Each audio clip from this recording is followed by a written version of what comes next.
Welcome to Daily Wisdom, Walking the Path with the Buddha, a podcast shared by David Roylance. This podcast is dedicated to guiding you to completely eliminate the discontent mind and the suffering it causes by attaining enlightenment. Learn and practice the teachings of Gotama Buddha that will guide you to fully attain a peaceful, calm, serene, and content mind with joy. To support this podcast, visit patreon.com/support Buddha or visit buddhadailywisdom.com, where you will discover a full range of courses, retreats, and online learning resources to assist you on the path to enlightenment. Now, here's our teacher to share more.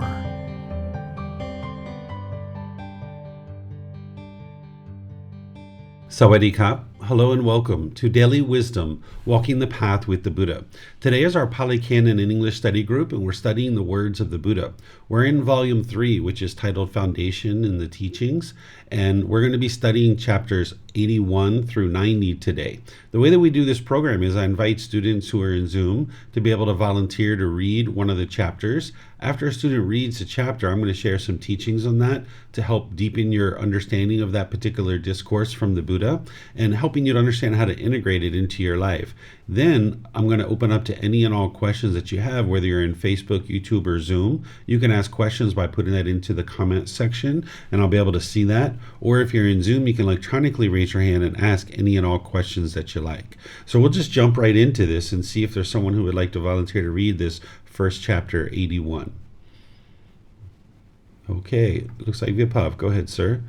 Chapter 81, the Assembly of the Tortoise. Monks, in the past, a tortoise was searching for food along the bank of a river one evening. On that same evening, a jackal was also searching for food along the bank of that same river. When the tortoise saw the jackal in the distance searching for food, it drew its limbs and neck inside its shell and passed the time keeping still and silent. The jackal had also seen the tortoise in the distance searching for food. So he approached and waited close by, thinking, when this tortoise extends one or another of its limbs or its neck, I will grab it right on the spot, pull it out, and eat it.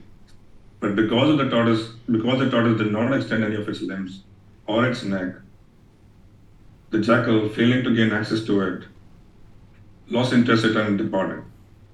So two monks, Mara the evil one, is constantly and continually waiting close by you, thinking, perhaps I will gain access to him through the eye or through the ear or through the nose, or through the tongue, or through the body, or through the mind. Therefore, monks, reside guarding the doors of the six sense bases.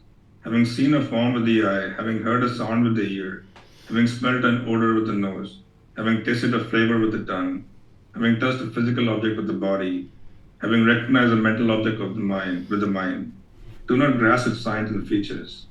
Since if you leave the eye sense base unguarded, the ear sense base unguarded, the nose sense base unguarded, the tongue sense base unguarded, the body sense base unguarded, the mind sense base unguarded, evil and wholesome thoughts, states of craving and displeasure might invade you. Practice the way of its restraint. Guard the eye sense base, the ear sense base, the nose sense base, the tongue sense base, the body sense base, the mind sense base. Undertake the restraint of the eye sense base, the ear sense base, the nose sense base, the tongue sense base, the body sense base, and the mind sense base.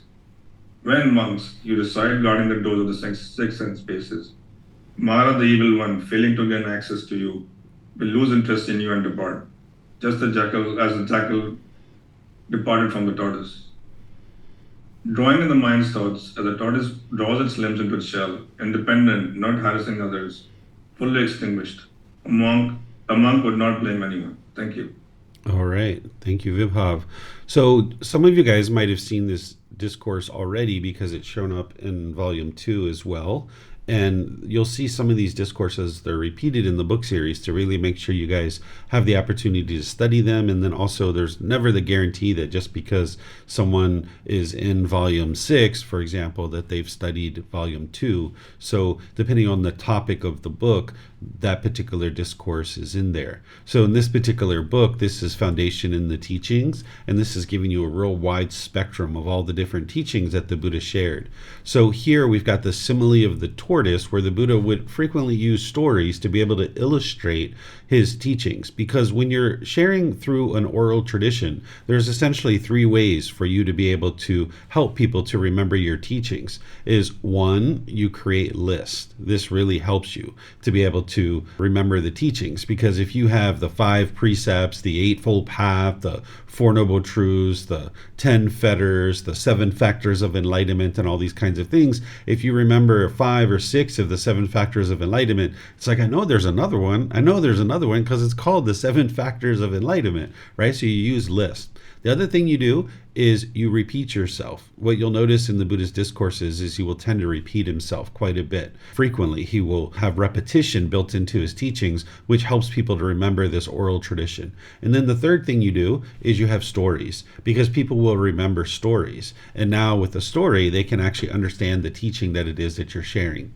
So here, this simile of the tortoise, he's using the tortoise because a tortoise has 6 appendages, or what do they call those? Appendages, or you know guys know what I mean. Like, there's the head, there's the 4 legs, and then there's the tail.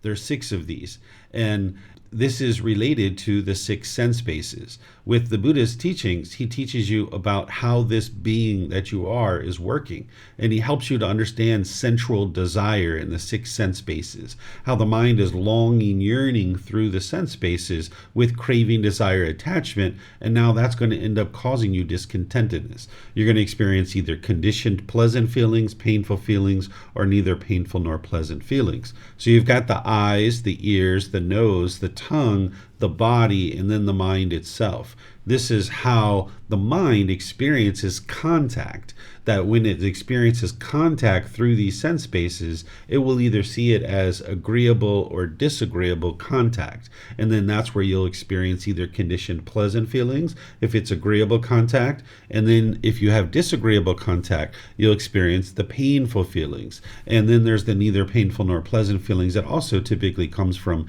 disagreeable contact. So what the Buddha teaches you is to guard these doorways. He sometimes refers to them as doorways to discontentedness, and he teaches you to guard these. And whenever he talks about a guard, what he's referring to is mindfulness. You need to develop your awareness of mind, but more specifically, the 4 foundations of mindfulness, where you're aware of the bodily sensations. That is the preliminary experience that you have, where there's tingling in the body, tightening in the chest, tightening in the throat, heat in the face, pressure in the skull. This is the early warning system that's alerting you that you're about to experience discontentedness. And what I just described was related to maybe like anger or something like that. But even these pleasant feelings, they have bodily sensations too.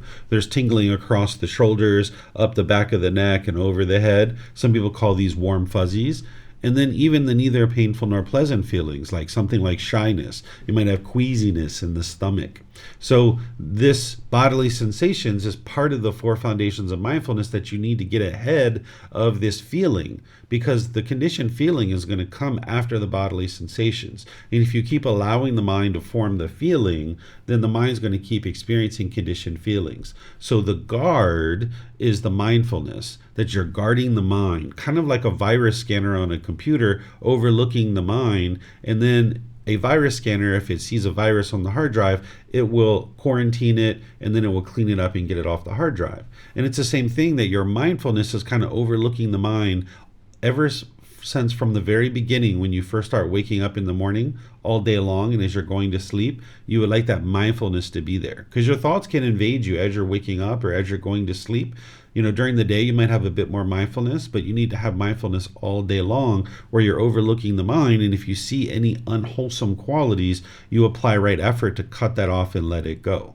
So here, if the tortoise is walking near the river and this jackal is looking out and it sees this tortoise, well, the tortoise also sees the jackal, and it pulls its limbs in, and it just sits there patiently. And eventually the tortoise loses interest and it goes away. And the Buddha's talking about this in relation to Mara, Mara is this formless being who some people refer to this being as the devil or Satan or Lucifer. This is a real being that is actually interested in causing calamity in the world. It's a formless being, and it's interested in influencing unwholesomeness in the world where people would make unwise decisions. It's still your decision that determines what you experience, but this being is going to try to influence you, this being or any beings on this being's behalf.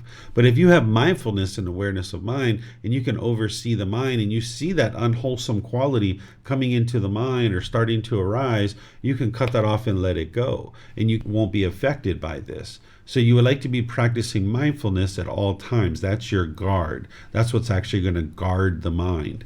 So let's just say, for example, you're scrolling through Facebook and something happens to catch your eye, right? In your eye sense space, you see a certain post that you see is either agreeable or disagreeable. And you're noticing that there's some bodily sensations associated with that. Well, rather than extending your limbs and writing to that person like, how dare you post something like this? This is wrong. You're bad. You're this, you're that. Instead, draw your limbs in and just be like, no, I don't need to reply to that. I can just keep scrolling. I don't need to say anything here. This person has a different opinion than me. That's impermanence, and not everyone's going to agree with me, and I don't need to put my expectations on this person and try to convince them to agree with the same things that I agree with and the same things that I think. I can just keep on scrolling. That would be drawing your limbs in, because if you decided to act upon any thought that's in your mind, like, how dare they think like that? Now your unwholesome moral conduct is going to go out into the world and it's going to produce unwholesome results. So draw your limbs in. Don't allow the mind to experience that painful feeling of frustration or agitation or annoyance, and then it's going to move into your moral conduct, which is where you're now going to produce unwholesome results, because your unwise moral conduct is going to go out into the world. It's just going to come back to you. So this is where you would like to get to a situation where you're independent. Your mind is independent of these things that you're experiencing contact with, that you're not harassing others, as the Buddha shares here, that the mind is fully extinguished, meaning that you no longer have these pollutions of the mind, and you're not blaming others for the things that you experience in your day-to-day life, that you understand that it's your decisions that are leading to any particular result. So let me know what questions you guys have here on this chapter. This is chapter 81, the simile of the tortoise. Okay, I'm not seeing any questions anywhere. So let's go to the next chapter, chapter 82. Is there someone who would like to read here? Okay, looks like Samantha. Go ahead, ma'am. The simile of the bowl of oil. Monks, suppose that on hearing the most beautiful girl of the land, the most beautiful girl of the land, a great crowd of people would assemble. Now that most beautiful girl of the land would dance exquisitely and sing exquisitely. On hearing, the most beautiful girl of the land is dancing, the most beautiful girl of the land is singing, an even larger crowd of people would assemble. Then a man would come along, aspiring to live, not aspiring to die, aspiring for peacefulness, uninterested in discontentedness. Someone would say to him, "Good man, you must carry around this bowl of oil filled to the brim between the crowd and the most beautiful girl of the land. A man with a drawn sword will be following right behind you, and wherever you spill even a little of it, right there he will cut off your head." What do you think, monks? Would that man stop attending to that bowl of oil and out of negligence turn his attention outwards? No, venerable sir. I have made up this simile, monks, in order to convey a meaning. This here is the meaning. The bowl of oil filled to the brim. This is a designation for mindfulness directed to the body. Therefore, monks, you should train yourselves thus. We will develop and cultivate mindfulness directed to the body. Make it our vehicle. Make it our basis. Stabilize it. Exercise ourselves in it and fully perfect it. Thus, monks, should you train yourselves. Monks, those who do not take part in mindfulness directed to the body do not take part in the deathless enlightenment. Those who take part in mindfulness directed to the body, they take part in the deathless. Monks, Those who are unattentive about mindfulness directed to the body are unattentive about the deathless. Those who are attentive about mindfulness directed to the body are attentive about the deathless or enlightenment. All right, thank you, ma'am. So here, this is a simile to help you understand mindfulness, and it's coming right after the previous discourse because that's what the Buddha was talking about in the previous discourse, is having this guard of the mind. Well, the thing that is the guard, and you're going to see this in his actual teachings where he says it explicitly, but here the guard is the mindfulness where you're aware of the mind, the thoughts, ideas, the feelings that are going through the mind. But then more and more, you develop the 4 foundations of mindfulness where you can get ahead of this conditioned feeling that's coming in the mind. The way to get ahead of that is to develop awareness of the body. And that's what he's talking about here. And whenever he's using one of these similes, it's really kind of great to kind of close the eyes and almost envision this experience that he's talking about. And this one's pretty graphic, but let's just say that you were an individual who was, having this bowl of oil and it was filled all the way to the brim. And on one side is this crowd, and on the other side is either the most beautiful girl, the most beautiful man. He's talking to men, so he said most beautiful girl. But, obviously some of those men could have liked boys too. So there could be the most beautiful boy or the most beautiful man on that stage, right? And now you're either a male or a female walking in the middle, holding this bowl of oil filled to the brim. And if you drop even one little drop of oil, there's a person behind you with a sword that's going to cut off your head. I know it's a pretty graphic discourse, right? But that's how you get someone to remember your teachings if you're speaking and you only have this oral tradition to go on, is you can use these types of similes that are like, wow, that's pretty impactful to think like that. Well, if you're walking down the middle between the crowd and this most beautiful being that you've ever seen, well, you would pay a lot of attention to what's going on with that oil because you're not interested in your head getting cut off. You're not looking to see how beautiful they are, how handsome they are. You're not, looking at the crowd or affected by the crowd with the loud noise that they're cheering about, all of these kinds of things. You're just focused on that oil.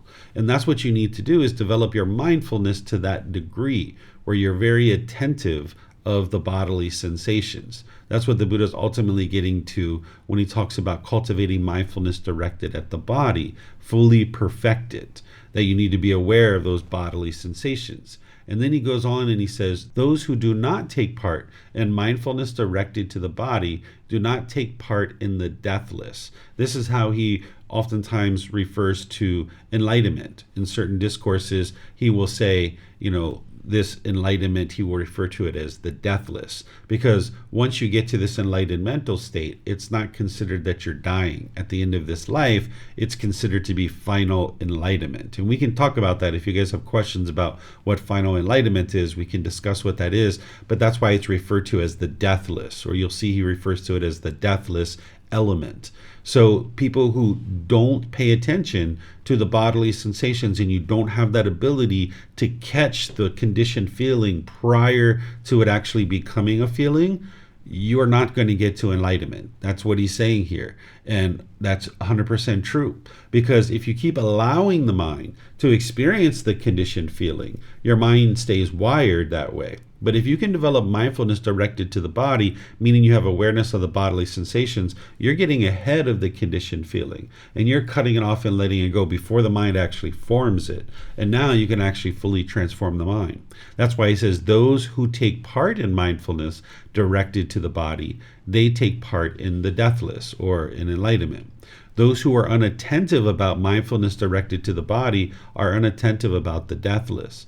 Those who are attentive about mindfulness directed to the body are attentive about the deathless, or getting to enlightenment. So you need to develop your mindfulness to the point where you can notice every single conditioned feeling that is arising as a bodily sensation. And if you can cut it off and let it go there every single time, eventually you'll get to the point where there won't be any arising of any conditioned feelings, because you will have extinguished all the cravings, desires, attachments that are producing it. This is a real key aspect to getting to enlightenment. There's no secrets about the path to enlightenment, but this is a real focal point. This is a real linchpin. This is the thing that people don't necessarily pay attention to or even realize that this is important. And if they don't, they would never get to enlightenment. You need to be able to cut off and let go before the mind forms the feeling. And you might not be there right now. You might actually be experiencing feelings sometimes, or you might not even catch it until it's a condition of the mind. And that's just where you are now. But with your breathing mindfulness meditation, that's helping you to develop the mindfulness or awareness of mind. In your mindfulness all day long, where you're practicing mindfulness, where all through your waking hours, from when you first start waking up all day long and you're going to sleep, that's where you're practicing your mindfulness. You're developing it in meditation through breathing mindfulness meditation. That's where you're cultivating your mindfulness, being aware anytime the mind moves off the breath, but then you're practicing it all day long, and that's where that quality starts to be developed more and more and more. And then with your breathing mindfulness meditation and generosity, you're building that internal mechanism in the mind to be able to cut off and let go, and cut off and let go, and cut off and let go. You would need more than just this to be able to get to enlightenment, but this is one of those things that if you don't practice this and you don't develop this, you're not going to be able to get ahead of those conditioned feelings, and you're just going to keep experiencing them over and over and over again. So this is a great simile to help you remember that. And, maybe there's a certain craving that you're trying to get rid of. Like you guys maybe heard the story when I was eliminating my craving for coffee, right? And I'm walking down the street and there's maybe a coffee shop on one side, and then there's maybe a fruit stand on the other side. And maybe thinking about this simile, like, oh my gosh, there's someone standing right behind me. If I go into the coffee shop, or if I allow my nose to pull in that direction, they're going to cut off my head. This can maybe help you to be much more diligent, determined, and dedicated when you're walking down the street and resisting that urge to go in there and get that big cup of iced coffee with nice milk and all that kind of stuff. All right, let me know what questions you guys have here. Remember, you can put that into Facebook, YouTube, or in Zoom.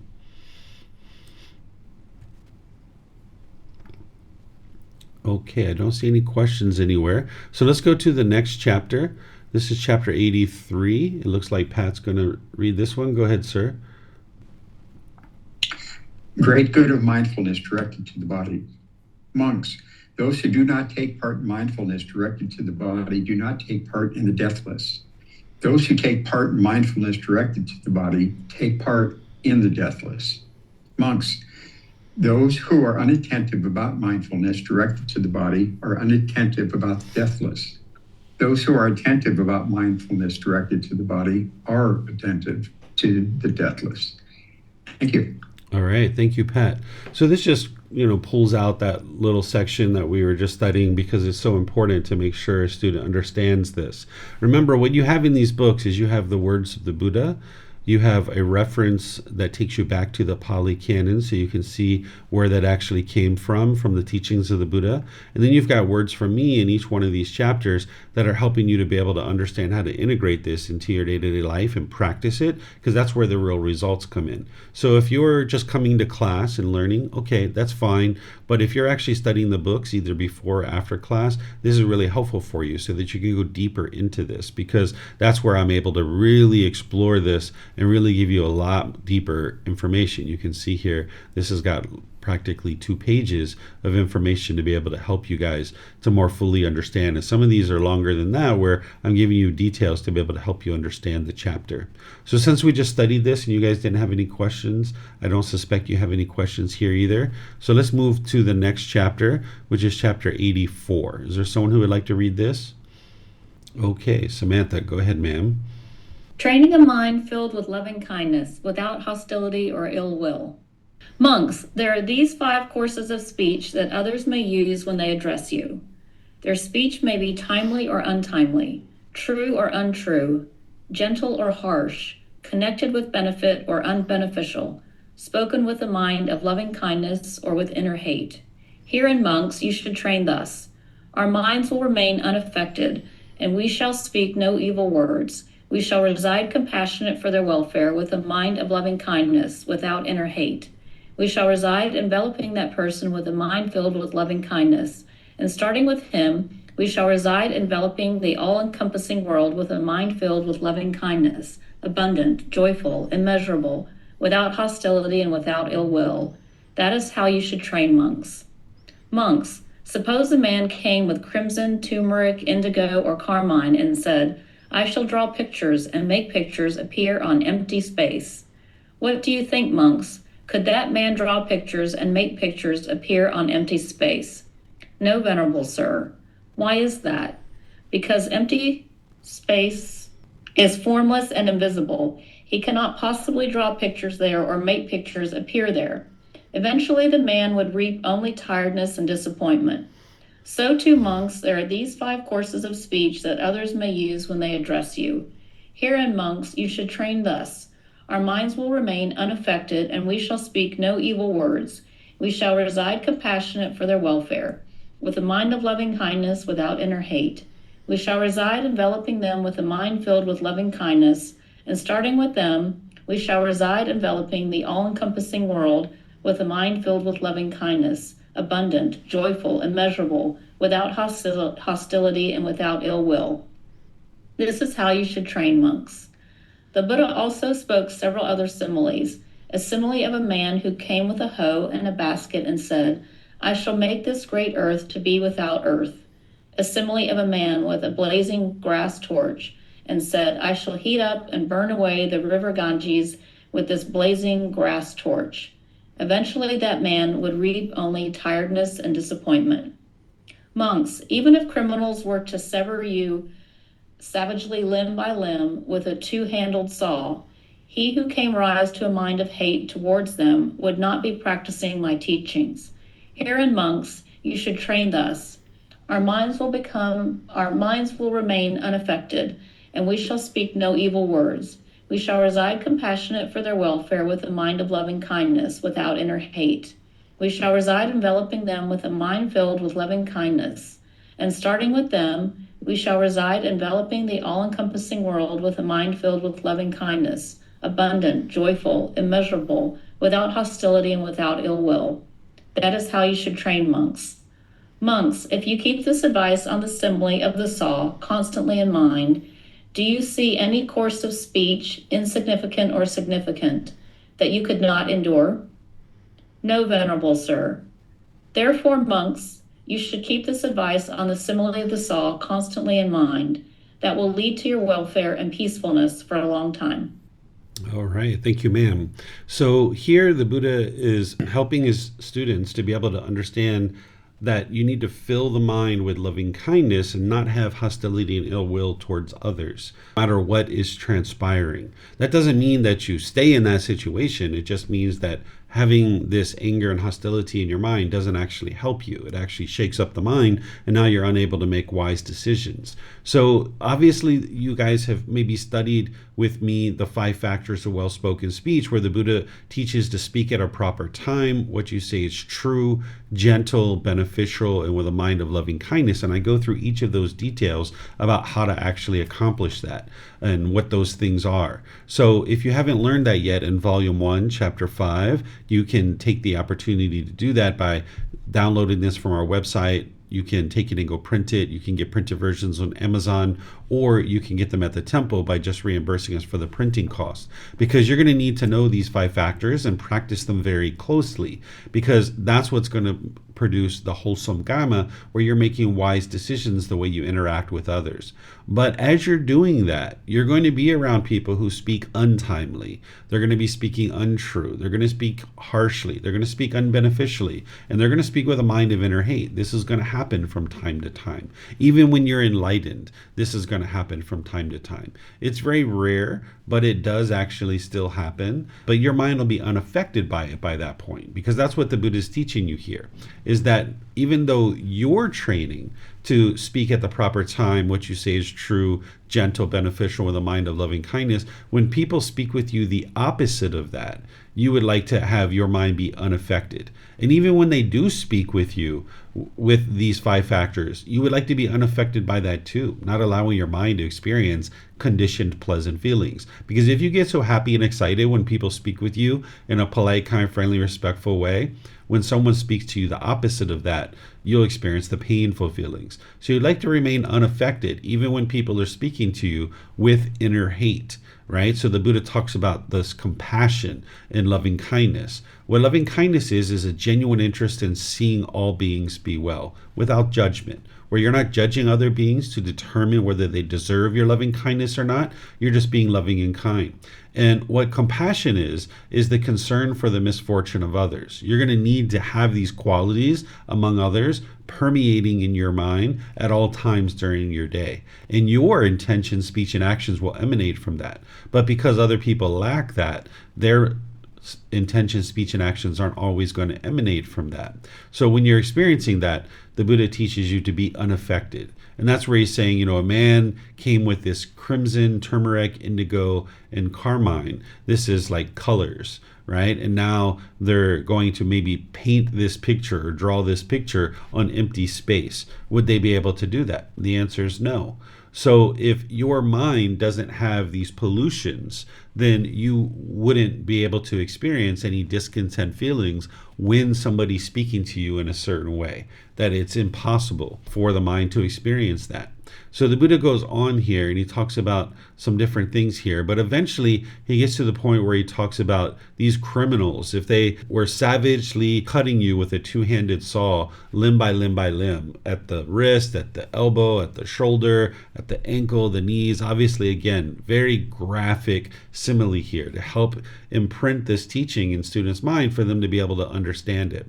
And what the Buddha is saying is that if you have anger, hatred in that situation, you're not practicing his teachings. It's not because they're not doing anything unwise. They're doing something unwise by cutting you limb by limb by limb, but you need to get to the point where your mind isn't affected by this impermanent things that are going on in the world. Now, an enlightened being is most likely not going to be in this situation where they're being savagely sawed limb by limb by limb by limb by limb. But if they were, they still wouldn't actually have hatred towards the individuals who are perpetrating this on them. And it's not because they're suppressing their feelings or repressing it or anything like that. It's not because they agree with what's going on or anything like that. It's just that the mind is incapable of experiencing anger, hatred, and ill will towards any being whatsoever for any reason, that it just doesn't exist in the mind any longer. So obviously you're probably not there yet. But this is what ultimately is possible by the time you train your mind to get to this enlightened mental state. So let me know what questions you guys have here on this chapter, if any. You can put that into Facebook, YouTube, or in Zoom. Okay, we have a question in YouTube from our previous chapter. This individual is asking, what is final enlightenment? Is that when you die and do not experience another rebirth? The answer is yes, but it's actually more than that. What final enlightenment is that for an unenlightened being, when they die in this life, they're going to experience rebirth, right? Because they still have pollution of the mind, and there needs to be rebirth in order to provide them an opportunity to come back and experience more and more improvement through purification of their mind. But for an individual who's gotten to enlightenment, their mind's fully purified. They don't experience any discontentedness whatsoever. There's no mental anguish. There's no discontentedness in the mind. But they will still experience some minor physical pain. In the unenlightened state, whatever physical pain you experience, it's typically heightened because not only do you experience the physical pain, but you experience the mental anguish to go along with it, the discontentedness. So like when you stump your toe, there's a physical thing that's happening there and it hurts. But there's typically even more pain because the mind immediately has craving for permanent comfort of the body. And now when it's not getting what it wants, it will experience mental pain like anger, frustration, and other discontent feelings. In the enlightened mental state, you'll experience the physical pain of stumping your toe, but you won't experience the mental anguish. So therefore, the physical pain that you experience in the enlightened mental state is very minimal. It's very muted compared to what you used to experience in the unenlightened state. So by the time you get to enlightenment, you still need to experience a little bit of physical pain because, for example, if you were standing too close to a fire as an enlightened being, you need to feel that little bit of sensation so that you know, like, oh my goodness, I'm standing too close to the fire, let me move. Right? So you're always going to experience that. Even in this life, when you're enlightened, you'll still experience a little bit of physical pain, but you won't have the mental anguish. So we call it final enlightenment because the mind and the body staying together in this life, you will still experience that physical pain. But when you get to the end of this life as an enlightened being, that last attachment, the mind and the body together, is actually separated. So at the end of this life, the body and the mind separate, and now there's not even any physical pain any longer. So that's why we call it final enlightenment, because that final attachment has been eliminated, that you can't do that as long as you're alive. So that final attachment has been eliminated, and now you're experiencing final enlightenment. It's not death, it's final enlightenment. And now what this being experiences, the Buddha leaves it as an undeclared teaching. He does describe that they won't be reborn in any of the 5 realms, but he doesn't say whether there is or isn't something next for an enlightened being. He leaves it as an undeclared teaching. But we do call that final enlightenment. So the Buddha didn't die, even though we say it that way occasionally so that people will know what it is that we're talking about. What he experienced was final enlightenment at the time that this body could no longer support life. And any other enlightened being would experience the same thing. They would experience final enlightenment. Okay. Thank you for your question. I don't see any other questions anywhere. So let's move to the next one, which is chapter 85. And it looks like Pat would like to read this one. Go ahead, sir. Benefits of developing various kinds of meditation. Rahula, develop meditation on loving kindness. For when you develop meditation on loving kindness, any ill will be abandoned. Rahula, develop and cultivate the mind on compassion. For when you develop and cultivate the mind on compassion, any cruelty will be abandoned. Rahula, develop and cultivate the mind on sympathetic joy. For when you develop and cultivate the mind on sympathetic joy, any jealousy will be abandoned. Rahula, develop and cultivate the mind on equanimity. For when you develop and cultivate the mind on equanimity, any aversion will be abandoned. Rahula, develop meditation on unattractiveness of the body. For when you develop meditation on unattractiveness of the body, any lust will be abandoned. Rahula, develop meditation on the perception of impermanence. For when you develop meditation on the perception of impermanence, the conceit, I am, will be abandoned. Thank you. All right. Thank you, sir. So here the Buddha is teaching Rahula, which some of you guys may know is his son. I usually point that out because sometimes people think that the Buddha left his family and he never came back. This isn't actually true. His son, his wife, his mother, who was his stepmother, cousins and brother-in-laws, many people came to study with him from his family. So here he's teaching his son, and he's saying, develop meditation on loving kindness, for when you develop meditation on loving kindness, any ill will be abandoned. This is how a Buddhist speaks, very clear, very concise, and very precise. You don't have to interpret his words. You don't have to figure out what it is that he's saying. He's explaining to you very clearly what he experienced, that by practicing loving kindness meditation, he eliminated his own anger, hatred, ill will, and all the lesser versions, like frustration, agitation, annoyance. Even the slightest dislike is eliminated from the mind. So you're going to need loving kindness meditation as part of your practice. This is what's going to eliminate your anger, hatred, and ill will. Then you're going to need to cultivate in the mind compassion. Compassion is the concern for the misfortune of others.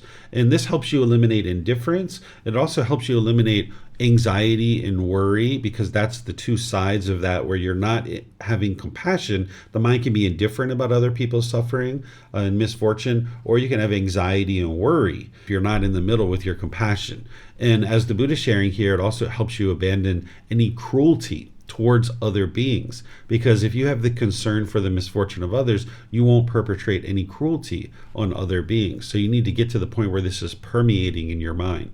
Then there's sympathetic joy here that the Buddha is talking about. What this is this is the joy for others' success, even if you didn't contribute to it. So this is going to eliminate jealousy and envy. It's going to protect your mind, where you need to be able to make sure you're cultivating that, where you have joy for others' success. Maybe they get a new car, or they're going on vacation, or they get a promotion at work. Even if you applied for that same job and they got the job and you didn't, you're going to need to have sympathetic joy, which is joy for their success. Because if you have jealousy in your mind, there's still a craving, desire, attachment there, that you really want that same car or a better car than your neighbor, and now you're jealous. Or you really wanted that job and you didn't get it, and now the mind's jealous. By the time you get to enlightenment, you've purified the mind of all of that, and you would just have sympathetic joy for others.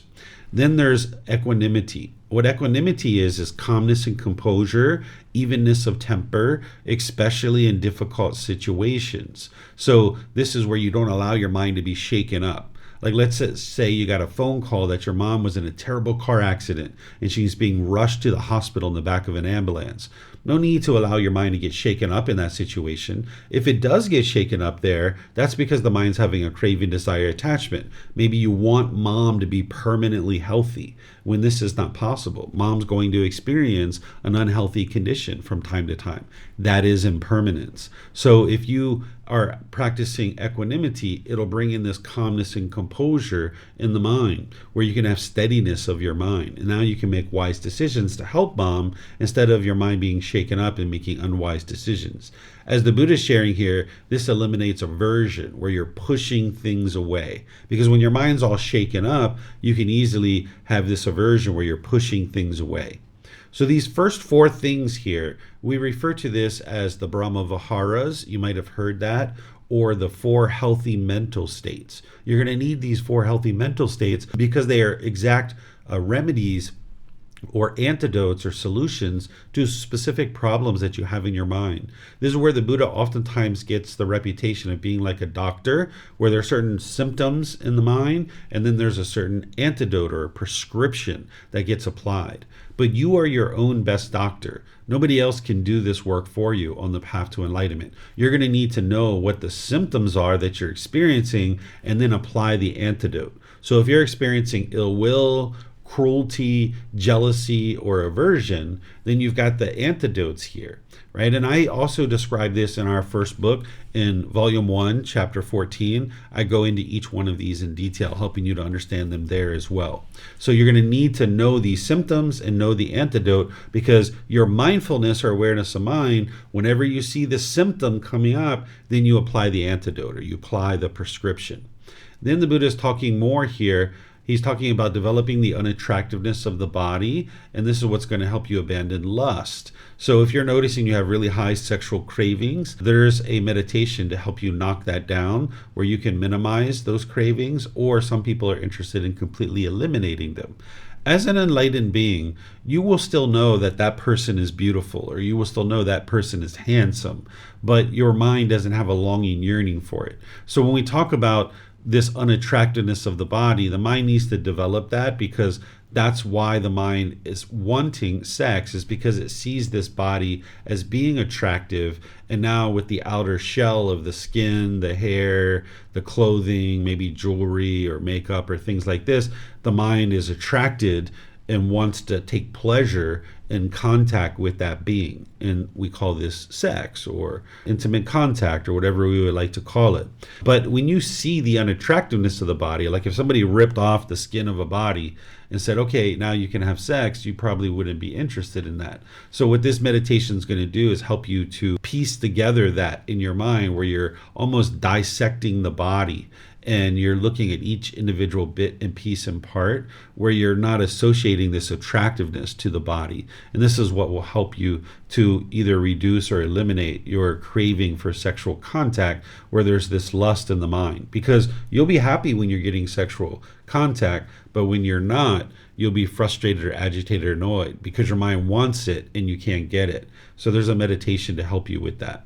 Then there's the meditation to help you realize non-self. These are 2 meditations that I teach in addition to all the others, that the Buddha taught these 4 meditations. He taught breathing mindfulness meditation, loving kindness meditation, the meditation to eliminate sexual cravings, and the meditation to realize non-self. Those are the only 4 that he ever taught. And oftentimes people are out there exploring all different types of meditations that can take the mind in the opposite direction of enlightenment, and you would like to focus on what it is that the Buddha actually taught.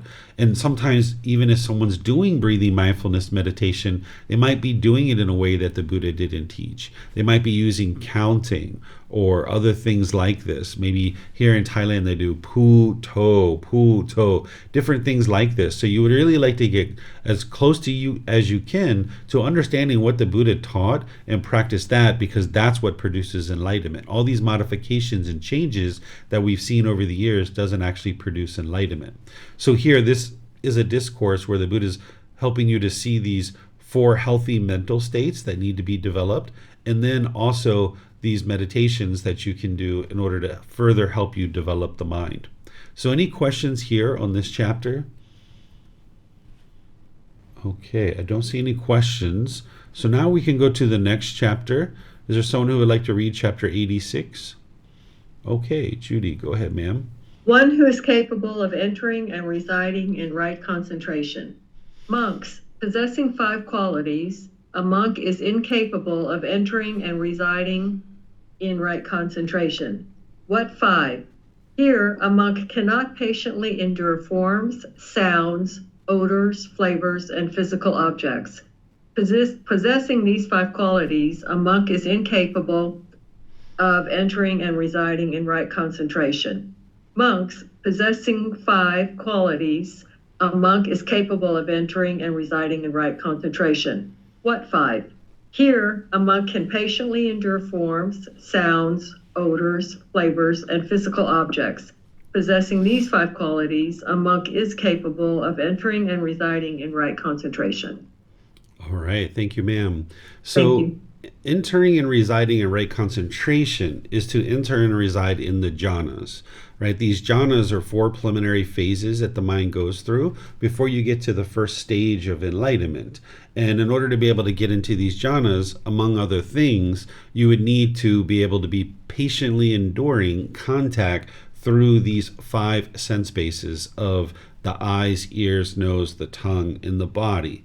That if you're experiencing contact and you're annoyed or frustrated or agitated or annoyed, any of these kinds of things, irritated, you're not going to be able to experience the concentration of mind, because the mind will be unfocused in that situation. It'll be shaken up. So for example, with forms, certain things that you see, you're going to need to get to a point where your mind's not all, discombobulated when you're seeing things or when you're hearing things. Maybe your life partner, your parents, or your friend or family member is talking and saying things, and you get all irritated or frustrated or annoyed. You're not patiently enduring those things. Or say you're in meditation and you hear someone with a jackhammer outside, or someone's baby is crying, right? This is something that you're hearing. So each one of these correlates to the sense bases of the eyes, ears, nose, tongue, and the body. You're going to need to be able to patiently endure these things, understanding that this is all impermanence. That's all that is. Some people are going to talk to you polite, kind, friendly, respectful. Other people are not. Sometimes you're going to be able to meditate and it's fairly quiet. Other times there's going to be a jackhammer going off outside your house, or a baby crying, or something like this. But if you can't patiently endure that, then that means the mind is still having a significant amount of craving, desire, attachment. So that's why the Buddha is saying that you need to be able to patiently endure these kinds of things. So whether you choose to take action on these things is a whole nother thing. Like maybe you're in an apartment and your neighbor upstairs is, jumping around on the floor and all kinds of banging is happening. Well, patiently enduring it means that you aren't discontent. But whether you choose to go talk to your neighbor or whether you send them a message or something like that, that's a whole separate thing. Because if you're going to do that, you need to do it with a calm mind. You need to do it using wise speech, for example, or wise communication. So that's why it's important that your mind is having equanimity, where you have calmness and composure. So patiently enduring something doesn't mean that you just continue to, go through that experience. It could mean that you choose to leave your house and go shopping while they're having that birthday party upstairs, right? Or it could mean that you go talk to your neighbor and ask if there's a way that they could maybe not jump and make so much noise or something like that. There's things like this that you can choose to do. But if you're not able to patiently endure these things, you're not going to make wise decisions about what you would be wise to do next. And there's always more than one wise answer. Like I just mentioned, you could go talk to your neighbor, but maybe, hey, it's just like a rare thing. Maybe they're having a bunch of kids over. It's a birthday party. You're not going to be able to get, 10 kids to not jump up and down upstairs. It might just be better to leave and go to the mall or the library or go take a drive for a couple of hours or something like that while that party's going on. And now you're protecting your doorways rather than allowing your mind to experience that. So let me know if you guys have questions here on this particular chapter. Okay, I don't see any questions. So let's go to the next one, which is chapter 87. So someone who would like to read this? Okay, Vibhav, go ahead, sir. Do concentration in the morning, in the middle of the day, and in the evening. Monks possessing these three factors, the shopkeeper is capable of acquiring wealth not yet acquired, now increasing wealth already acquired. What three? Here, a shopkeeper diligently applies himself to his work in the morning, in the middle of the day, and in the evening. Possessing these three factors, a shopkeeper is capable of acquiring wealth not yet acquired and of increasing wealth already acquired. So too, possessing these three factors, a monk is capable of achieving a wholesome state not yet attained, and of increasing a wholesome state already attained. What three? Here, a monk diligently applies himself to an object of concentration in the morning, the middle of the day, and in the evening. Possessing these three factors, a monk is capable of achieving a wholesome state not yet attained, and of increasing a wholesome state already attained. Thank you. All right. Thank you, Vibhav. So what the Buddha is talking about here when he says doing concentration in the morning, middle of the day, and evening is he's talking about breathing mindfulness meditation. He used to do meditation morning, middle of the day, and the evening. They didn't have timepieces back then to accurately keep track of time. So he would basically morning, midday, and evening do some meditation. And he's relating this to a shopkeeper, that if a shopkeeper was interested in acquiring wealth that's not yet acquired, they would diligently apply themselves to their work and effort to build up their business in the morning, the middle of the day, and the evening. This is a simile or an analogy that people would understand that he's teaching, right? Because they would have been familiar with this type of thing. And it's the same thing that if you're interested in cultivating certain wholesome states that are not yet cultivated, you're going to need to apply your effort to be able to do meditation morning, midday, and evening. Now, what you'll notice is if you're just doing one meditation a day, you're not going to actually get to enlightenment that way. If you get up to 2 meditations a day, that'll actually get you to enlightenment. But if you get to 3 meditations a day, you're going to notice that you have much more progress in a shorter period of time. What you're going to notice is the frequency of your meditation is more important than the amount. So if it was 1 meditation for 30 minutes or 2 for 15, you're going to get much more benefit with the 2 for 15. So you'd like to gradually build up your meditation practice of 2 or 3 sessions per day for 30 minutes. Understanding it can take you 6 months, a year, even 2 years to build up to that. So gradually taking your time, understanding you're not in a race with anyone, you're not in a competition with anyone, gradually build up your meditation practice. Now, if you use this recommendation of 2 meditations per day, if you do the math on a monthly basis, that's about 60 meditations. But if you're doing 52, 53, 54, you're still making your way to enlightenment. You don't have to worry. You don't have to put pressure, expectations on yourself and forcing yourself to do certain things, right? So just gradually build up your practice, understanding that you're targeting about 60 meditations a month. That would be ideal. But if you get over that or you fall just short of that, that's fine. But if you're only doing 20 meditations a month or 30 meditations a month, you won't get to enlightenment that way. You're going to need to get as close to 60 or even maybe beyond, where you get an occasional middle of the day meditation in here. This is what's going to actually develop your mind with enough frequency, because meditation is like taking your mind to the gym. You're building certain wholesome qualities that you then practice in your day-to-day life. As you're exercising the mind in meditation, you're developing the wholesome qualities associated with that particular meditation. And then you would like to practice that in your day-to-day life, and that's what's going to transform your mind. Because getting to enlightenment is a full-time job. It's not just meditation. But the meditation is important because it's helping you to build the qualities that you need to then be applying those in your day-to-day life and fully transform your mind. So let me know what questions you guys have here on this chapter. You can put that into Facebook, YouTube, or in Zoom. Okay, it looks like Vibhav has a question. Go ahead, sir. Thank you, Teacher David. I was wondering why in the discourse it says that the monk diligently applies himself to an object of concentration rather than specifying like it's like breathing mindfulness meditation. Because there's...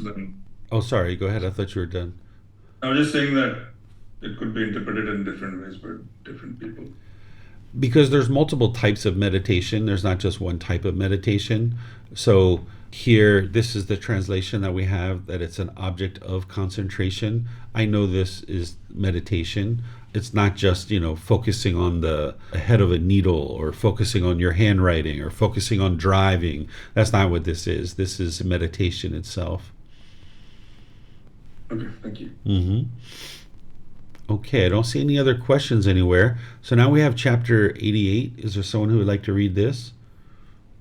Okay, Mr. Robert, go ahead, sir. Remote lodgings in forests and jungle groves are hard to endure. Venerable Sir, I wish to retreat to remote lodgings in forests and jungle groves. Remote lodgings in forests and jungle groves are hard to endure. Upali. Solitude is hard to undertake and hard to delight in. When he is alone, the woods steal the mind of a monk who does not gain concentration. It can be predicted that one who says, I do not gain concentration, yet I will retreat to remote lodgings in forests and jungle groves, will either sink or float away. Suppose, Upali, there was a large lake and a bull elephant 7 or 8 cubits in size would come along. He might think, let me enter this lake and playfully wash my ears and back. I will bathe and drink, come out, and set off wherever I want. He then enters the lake and playfully washes his ears and back. He bathes and drinks, comes out, and sets off wherever he wants. How so? Because his large body finds a footing in the depths. So too it can be predicted that one who would say, I do not gain concentration, yet I will retreat to remote lodgings in forests and jungle groves, will either sink or float away. Come, Upali, reside within the community. While you reside within the community, you will be at ease. All right, Robert, it looks like we might have skipped over a portion here. Oh, sorry. Yeah. No worries. At the scrolling, yep. Then a hare or a cat comes along. It might think, how is the bull elephant different from myself? I'll enter this lake and playfully wash my ears and back. I will bathe and drink, come out, and set off wherever I want. Then, without reflecting, it hastily enters the deep lake. It can be predicted that it will either sink or float away. Okay, thank you, sir. So this is the simile that I share with students when they oftentimes come to me very early in their practice and wanting to go off on a retreat. There's these 10-day, 30-day silent retreats, and the Buddha didn't recommend that brand new students do that. He recommended that they actually learn the teachings amongst the community. And he gives this great analogy for this, right? Like, say there's this brand new student who comes and is so excited to be able to go off and retreat into the forest, like all these senior ordained practitioners might be doing. Well, the Buddha gives this analogy of this bull elephant who bathes in this fast flowing current of the river. And while this is going on, there's this hare, this cat that is watching, this rabbit, right, is watching the elephant. And it was like, wow, I would like to do that too.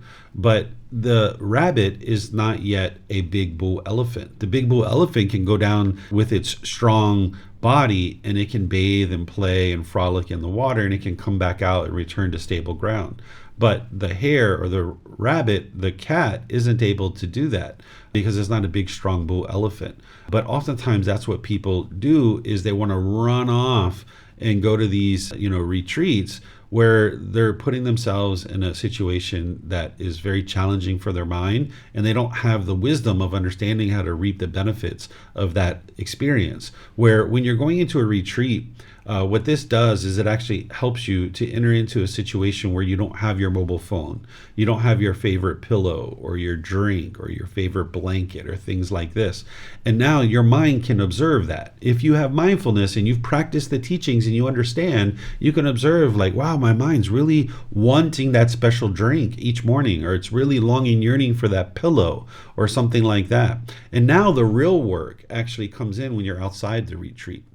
That when you go home, you can set aside that favorite pillow for a period of time. Train your mind to let it go. Or you can choose not to drink that special drink each morning.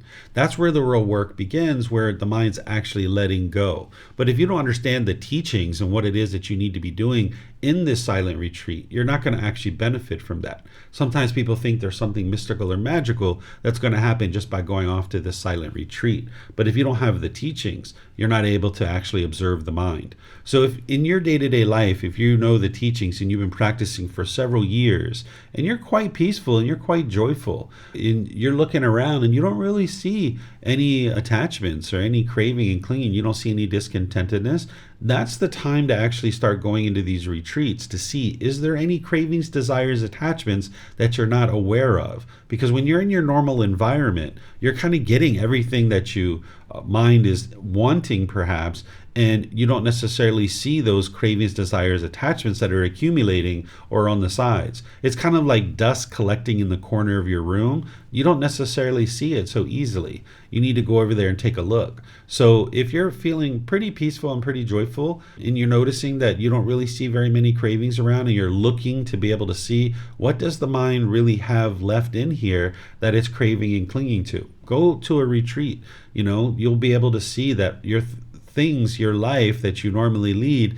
is not the same. And now you can observe, is there anything that the mind's longing, yearning for?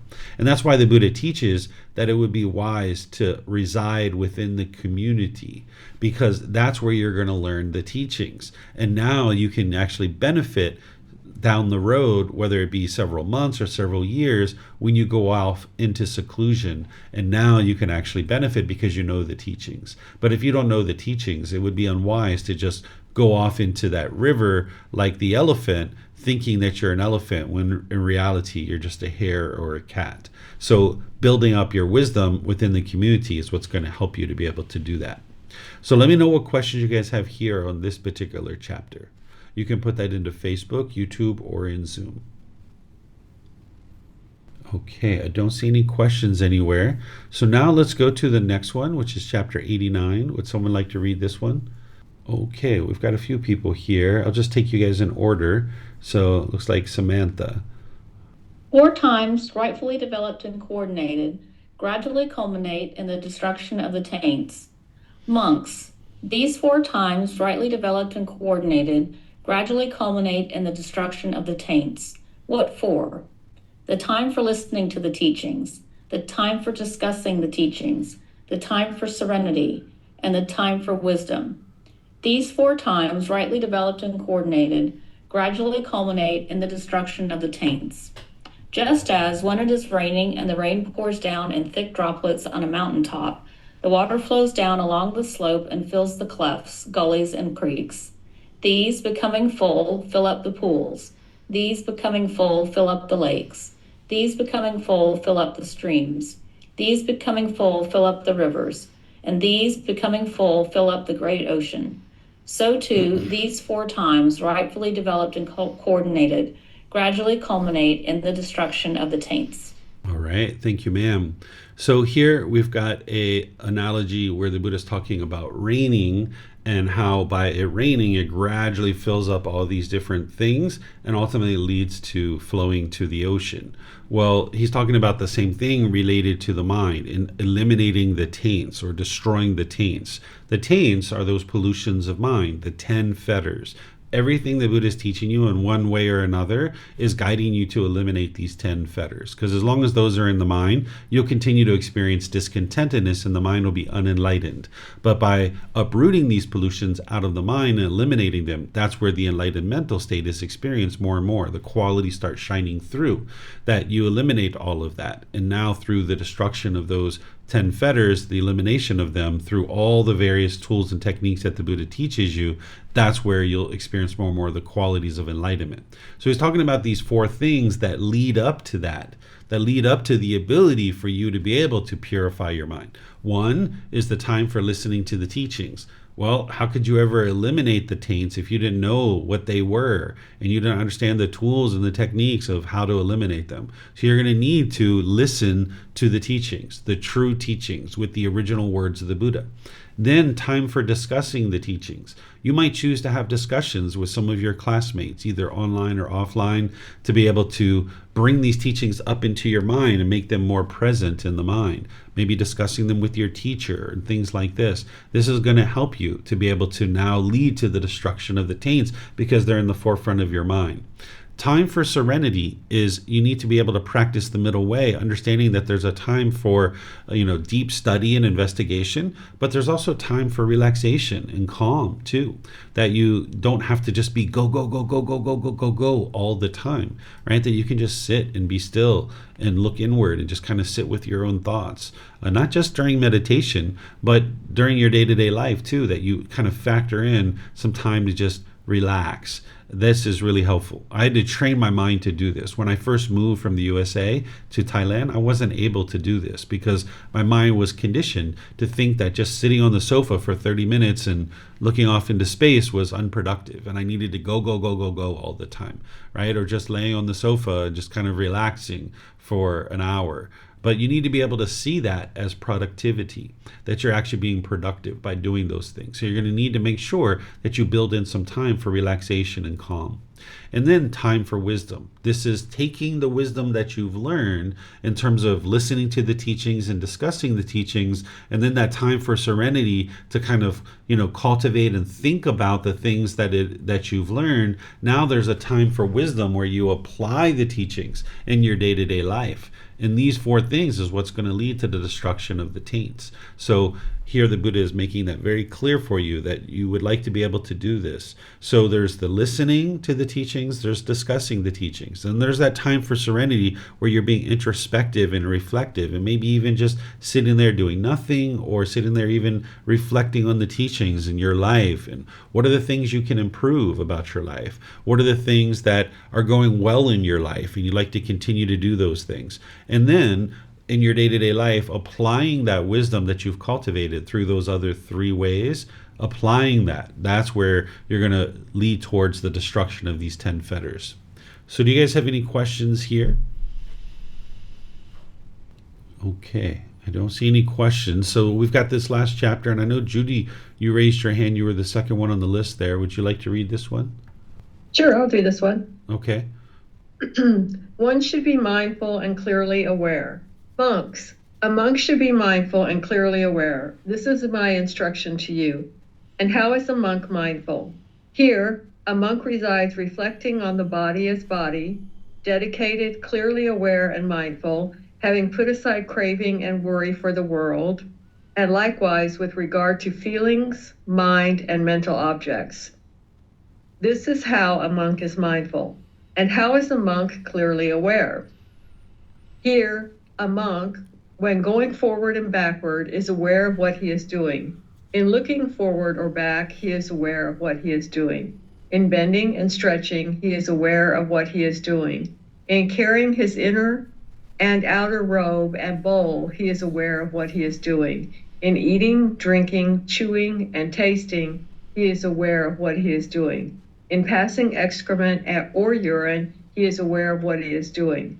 In walking, standing, sitting, or lying down, in keeping awake, in speaking, or in staying silent, he is aware of what he is doing. That is how a monk is clearly aware. A monk should be mindful and clearly aware. This is my instruction to you. Thank you. All right. Thank you, ma'am.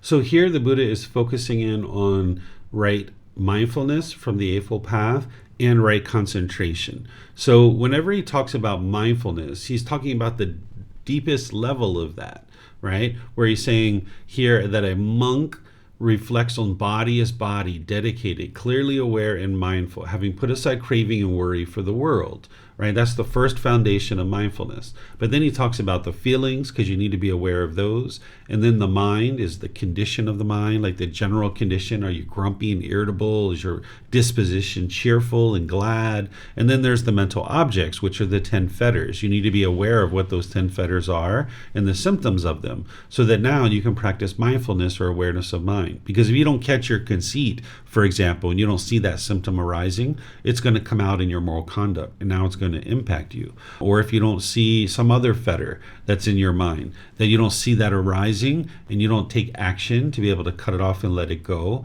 the mind is actually complacent. So there's these 4 foundations of mindfulness, which is this life cycle that the individual's going to experience as discontentedness is arising. There's the bodily sensations, then there's the feeling that's going to be experienced. If you don't cut that off as a bodily sensation, you're going to now experience the feeling, that conditioned feeling. The mind's going to stay wired that way.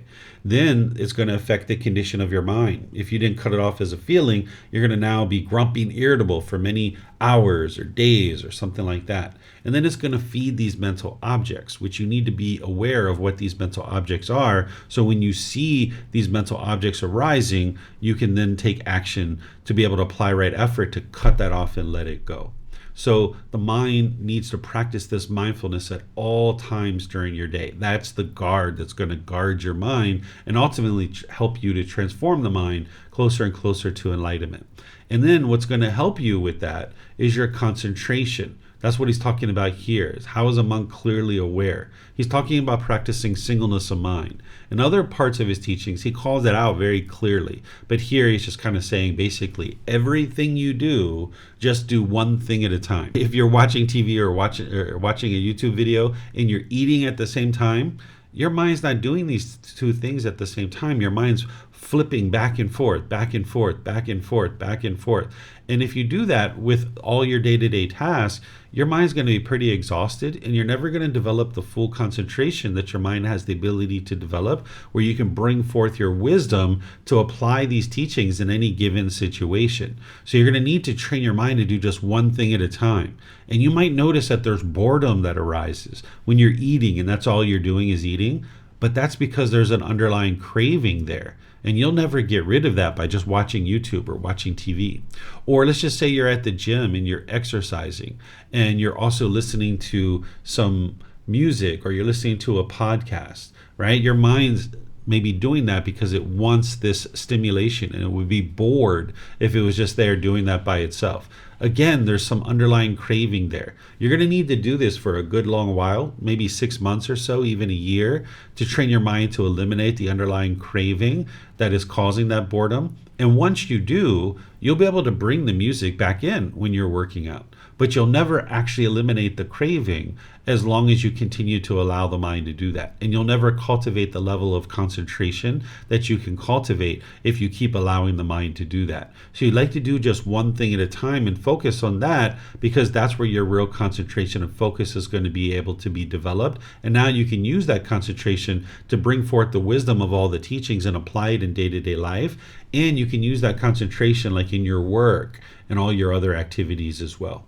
So let me know what questions you guys have here on this chapter. Looks like Robert has a question. Go ahead, sir. So one of the things that I find valuable is I'll go for a long walk and I'll listen to a podcast or something. Should I be trying to walk without listening, or and sitting and just listening to a podcast would be difficult, which I guess now as I'm saying this would be something I should just try. But are there times where it is okay to do both of those things and focus on one while you're experiencing the other? For example, walking. Sure. There's kind of like these 3 phases of your life, right? The first phase is like when we're completely unaware of these teachings and we're just out there doing anything and everything, right? And we're blaming everybody else for all the problems that we're experiencing. That's not the phase that you're in, right? Then there's this second phase, which is this training period where you're training the mind to be comfortable with this impermanence. And you're introducing all these different things to kind of challenge the mind. Then there's after you've trained, where your mind is actually enlightened. The Buddha calls this beyond training. Well, most of you guys are in this period of time where you're in the second phase, where you're training your mind. And you're going to need to introduce things that your mind's not typically familiar with, and it doesn't typically do, in order to overcome the various cravings, desires, attachments that you have. And if you have been listening to podcasts regularly when you walk, and you've never given the mind the opportunity to maybe just walk down the street and experience that, then you're going to need to do a bunch of that in order to be sure that your mind is not attached and craving. That's this training period where you'd like to introduce a bunch of impermanence. And I would say go a good long while, like 6 months to a year, where you're just walking down the street and that's it. And now your mind gets comfortable with that, and it's not bored, it's not lonely, it's not feeling miserable, you're not being invaded by countless thoughts after thought after thought after thought. And now in the future, you'll be able to get to this point where you can listen to podcasts when you're walking down the street, but you need to go through this training period first. And that's what's going to help you to be able to do that. Now, this may or may not be that time for you to do that, because like when I was in Dallas, Texas just recently, it was frequent that I would get into somebody's car that was interested in personal guidance, and right away their podcast would start up. And it was me on the podcast. It was kind of funny. So, of course, those people might be at that place right now where, based on their life and based on the way their life is structured, that they wouldn't be able to learn these teachings if it wasn't for being able to drive and listen to the podcast at the same time. And that's where they are in their life. But what they would like to be able to do is, at a certain point, whatever it is for your practice, you'd like to let that go and train your mind to just drive and not have anything else playing. And then same thing with walking or riding your bicycle or working out in the gym, that you're just doing one thing at a time. And you do that for a good long extended period of time, so you know that your mind doesn't have any craving, desire, attachment there. And then when you're confident that your mind can do those things very joyfully and gleefully without any of those things, there's no boredom, there's no constant bombardment of thoughts and all these other things, then you might decide to bring these things back in. That's good. Thank you. Yeah, you're welcome. Okay, I don't see any other questions anywhere. So this was our 10 chapters for today. I'll just end by thanking all of you guys for joining. I appreciate your interest in learning and growing and developing on the path. I'm going to now be teaching all these classes like I normally do from here in Chiang Mai. I'm back to Chiang Mai. I've been traveling. I appreciate you guys understanding. There was only one class that we missed in this program, but the other programs I missed actually a lot more than that based on my traveling. So now we should be back to a normal schedule where I'm teaching on my normal schedule, barring any other impermanence that might be happening, but it's pretty rare when I'm back here in Chiang Mai for those kinds of things to occur. So next week, we're going to be in the next 10 chapters, which is chapters 91 through 100. We're coming to the close of this book. This book has 124 chapters, so we've got like another 2 or 3 weeks to be able to study in this particular book, and then we're going to be moving on to volume 4. Tomorrow in the group learning program, I'm going to be sharing chapter 10 from volume 1, which is titled What is Merit? I'm going to be doing that at 9 a.m. on Sunday morning Thai time and 9 p.m. as well. And then, of course, we have the 6:30 Sunday night meditation at the temple. I'm going to be teaching that as well tomorrow. So there's all those opportunities tomorrow at the temple.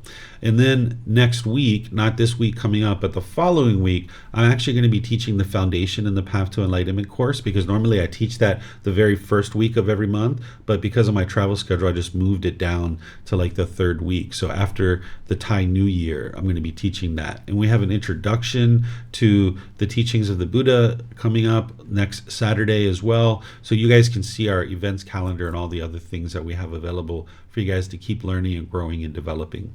So again, thank you all for participating. Thank you for reading. Thank you for your questions. And perhaps I'll see you guys in a future class. Be well and take care. Sawadee krap. Thank you for listening to this podcast. To provide support for this podcast, visit patreon.com/support Buddha. To access more teachings, visit buddhadailywisdom.com. There, you will discover a full range of courses, retreats, and online resources to assist you on the path to enlightenment. Remember to establish a daily, consistent meditation practice, along with learning and practicing these teachings. A well-developed meditation practice is the foundation in which to train the mind to attain enlightenment.